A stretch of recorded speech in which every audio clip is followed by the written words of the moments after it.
Why isn't Krishna consciousness the dominant religion of the world, by Krishna's mercy?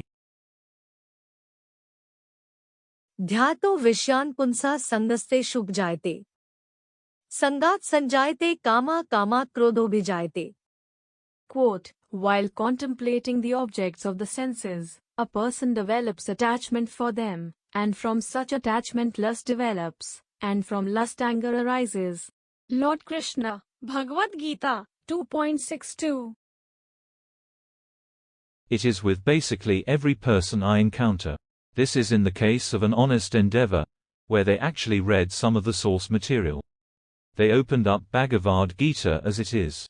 They read some verses from Bhagavata Purana. They are aware of the basics like the changing body, the three modes of nature, and the importance of consciousness. If not having read the book, then they might have heard someone discussing the same. They were in the audience during a Hari Katha session. Perhaps they had a conversation with a friend or well-wisher. Someone was urging them along, to open their minds to this other way of thinking, to which they had not previously been exposed. What I see every single time is appreciation. There is acknowledgement that Krishna consciousness represents something higher. It is transcendental. It brings every speculation together, into an arena of clarity. Even if we don't assimilate the principles right away, we can at least respect the material that is being presented. Given this observation of mine, why is it not the dominant religion? They have these opinion surveys. They have their statistics. If you wanted to throw Hinduism into the mix, it lags far behind other formal, established systems of faith. Shouldn't it be the other way around? Shouldn't logic, reasoning, sound judgment, and beautifully articulated verses spoken in the most wonderful language of Sanskrit have the most influence over a population that is generally bewildered, short-lived, and unfortunate? His Divine Grace A.C. Bhaktivedanta Swami Prabhupada explains that there appears to be a general decline in interest towards sentimental religions. He includes Hinduism in the list, as it is commonly practiced or understood today.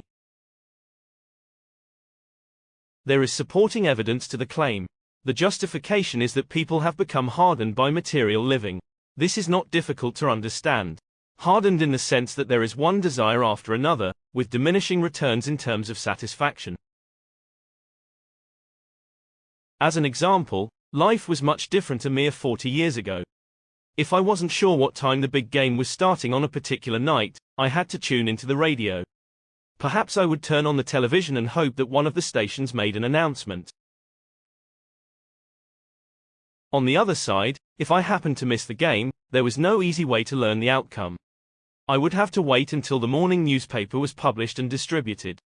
If the game was on too late for the local area, only the late edition of the paper would have the score. Given the massive shift in availability of information today, with increased speeds and almost unlimited sources, is mankind any happier? Are they more at peace? Have they become more enlightened, as a result? The evidence points to the contrary. If I am accustomed to having every desire satisfied in an instant, then any disruption to the process will make me upset. I am accustomed to one-day shipping, instant access to a vast library of videos, food arriving at the door without making a phone call, and reaching someone by phone in an instant.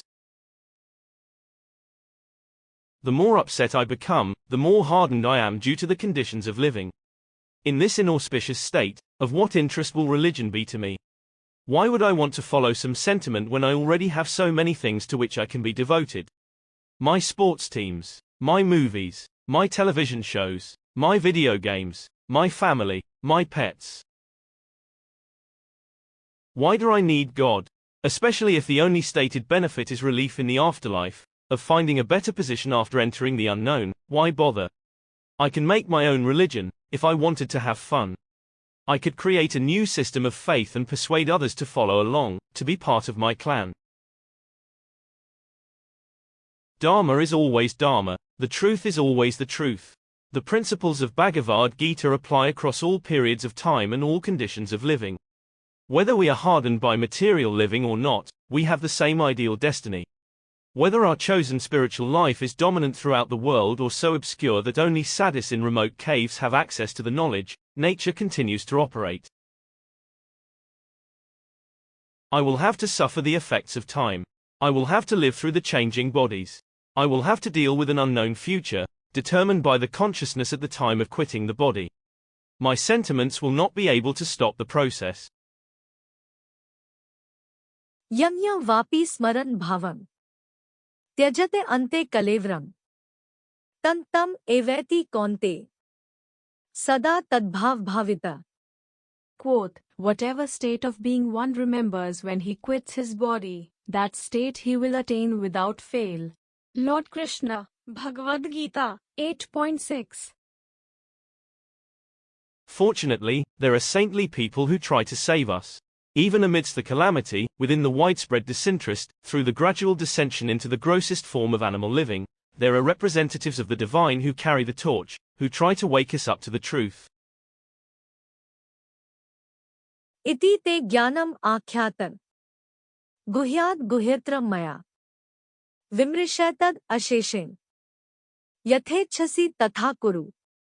Quote, thus I have explained to you the most confidential of all knowledge.